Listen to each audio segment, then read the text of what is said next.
आज सोमवार है, 11 चीज़ें बन जाए आपसे तो भगवान महादेव के ऊपर जरूर चढ़ाइए, लिख लेना। सावन का महीना है, लिखने के लिए कोई बात कहूँ तो बहुत ज़्यादा विशेष है।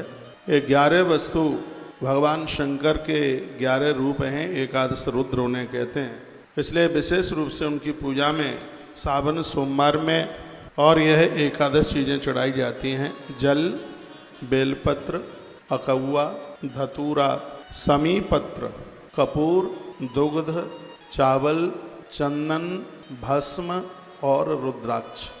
एकादश ये 11 हैं। एक बार फिर रिपीट करूँगा।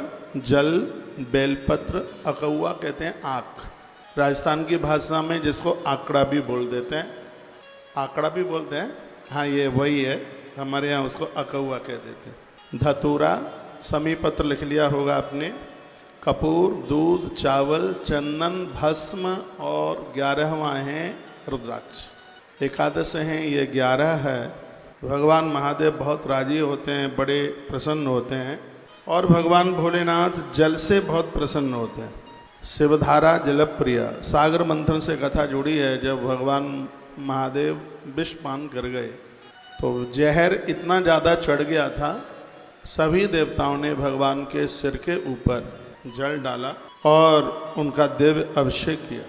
तब से लेकर के आज तक भगवान शिव के ऊपर जल चढ़ रहा है और भोलेनाथ उससे बहुत ज़्यादा राजी होते हैं, बहुत ज़्यादा प्रसन्न होते हैं। बहुत चीज़ों से भगवान शिव का अभिषेक किया जाता है। दूध से भगवान का अभिषेक किया जाता है। जिनका ऑफिस फेल हो रहा है, कर्मचारी ठीक से काम नहीं कर रहे हैं, स्टाफ गड़बड़ी कर रहा है, तो दूध से भगवान को स्नान कराएं। वंश वृद्धि के लिए तो यह है ही, लेकिन आपके कारोबार के लिए भी ये बहुत ज़्यादा प्रभावशाली है। आज की कथा में आएगा मन की शांति के लिए जल से भगवान का महाअभिषेक करें। बहुत बड़ी संपदा प्राप्ति के लिए गन्ने के रस से भगवान का अभिषेक करें। बाजार में पैसा मारा गया है और कैसे भी आ नहीं रहा है, और घर में ऐसी कोई नारी है जिसके गर्भ में संतान समाप्त हो जाती है, वंश वृद्धि रुक पड़ी है, तो दूध में शुद्ध देसी घी मिला करके भगवान शिव का अभिषेक कीजिए, वंश वृद्धि बढ़ जाएगी। एक बार इस बात को फिर रिपीट करूंगा, ये बड़े आनंद की बात है और बड़ी अद्भुत बात है। वंश वृद्धि के लिए आप गौ माता का कच्चा दूध लीजिए और उसमें घी मिलाइए, घृत मिलाइए, फिर उसके द्वारा आप भगवान शिव का अभिषेक कीजिए। ये वंश वृद्धि के लिए किसी वरदान से ये बिल्कुल भी कम नहीं है।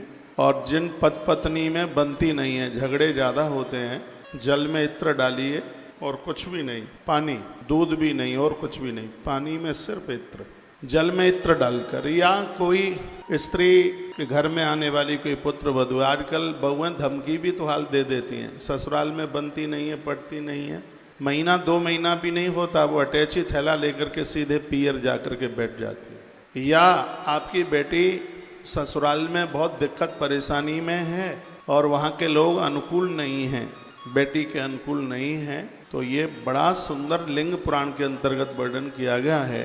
सावन के महीने में जल में आप इत्र डाल करके भगवान शंकर का अभिषेक करें, दाम्पत्य जीवन सुखद हो जाएगा, लड़ाई झगड़े मिट जाएंगे। देखिए, दौलत कितनी भी हो, संपदा कितनी भी हो, लेकिन जब तक घर में सुमति नहीं है, संगठन नहीं है, घर में लोग एक दूसरे का आदर नहीं करते हैं, मान नहीं करते हैं, तो आप समझ लीजिए कि बिल्कुल नरक बना हुआ है घर।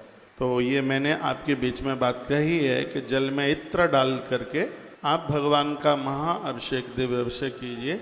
इससे पति पत्नी में बनती है, झगड़े खत्म होते हैं। यहाँ तक मैं बोलूँगा तलाक की नौबत आ गई है, वो भी समाप्त हो जाएगा। दोनों एक दूसरे की गलती का एहसास करेंगे। तो घर के संगठन के लिए ये बड़ी अद्भुत चीज़ है, बहुत बढ़िया है। यदि कोई बहुत बीमार है, दवाई उसको लगती नहीं है, तो उसके लिए जल में शहद डालकर महारुद्राभिषेक होता है। किसी को ऐसी बीमारी है, और मैं निवेदन करूंगा, भगवान करे ये रोग किसी को ना हो। एक बड़ा खतरनाक रोग है, सफ़ेद दाग शरीर में हो जाते हैं, ग्रंथ में उसको कुष्ठ रोग के नाम से जाना जाता है। तो यह अभिषेक शनिवार के दिन जल में थोड़ा सा आप सरसों का तेल डालिए और थोड़ा सा शहद डालिए पानी में, फिर इसको मिला करके भगवान महादेव का अभिषेक कीजिए, स्वास्थ्य को लाभ प्राप्त हो जाएगा। ये तो रही पूजा की बात। दूसरी बात, गैया की बछिया 1.25 साल जिसकी उम्र हो, 1.25 साल से ज़्यादा नहीं, बछड़ी, और काले रंग की शुद्ध देसी बछिया, उसका गौमूत्र लीजिए और सूती कपड़े में उसको 100 बार छानिए, गिन करके 100 बार, एक बहुत बड़ी औषधि बन जाएगी। उसको 100 बार छानिए, फिर उसको गर्म कीजिए। गर्म करने के बाद जहाँ जहाँ सफ़ेद दाग है वहाँ लगाइए और एक लगभग 25-30 ग्राम एक 3 महीना आप उसको पीजिए। ज़्यादा पी लिया है तो हो सकता है दस्त भी हो सकता है, क्योंकि शुद्ध देसी गाय का जो गौमूत्र है वो सबको पचता नहीं है।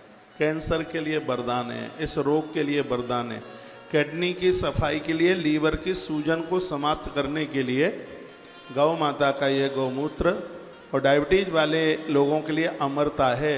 1.25 साल की बछिया हो, उसका गौमूत्र 100 बार कपड़े में छान कर और फिर उसको गर्म कीजिए, जहाँ जहाँ सफ़ेद दाग है वहाँ लगाइए और एक 30-40-50 ग्राम ज़्यादा से ज़्यादा उसको नित्य एक 90 दिन के लिए 3 महीने के लिए ले लीजिएगा, तो ये एक औषधि है, स्वास्थ्य लाभ हो जाएगा इससे। और पूजा के लिए असाध्य रोगों को, यहाँ तक कि मृगी का रोग है और पैरालाइसिस है, ये सब असाध्य रोग में, पैरालाइसिस असाध्य रोग में आता है। तो इसके लिए शनिवार के दिन शहद, जल और थोड़ा सरसों का तेल, इन तीनों को मिलाकर भगवान महादेव का अभिषेक कर दीजिएगा। यदि सांवले रंग की पिंडी मिल जाए तो और ज़्यादा बढ़िया है। रोग निवारण के लिए सांवले रंग की, और धन नोटों के लिए शहद जैसे रंग की, घर में शांति के लिए शहद जैसे रंग की शिव पिंडी बहुत ज़्यादा प्रभावशाली होती है। रोग निवारण और शत्रु के नाश के लिए सांवले रंग की शंकर की पिंडी बहुत ज़्यादा प्रभावशाली होती है। तो शनिवार के दिन यह आप करें और आनंद हो जाएगा, बहुत बढ़िया हो जाएगा। तो ये अभिषेक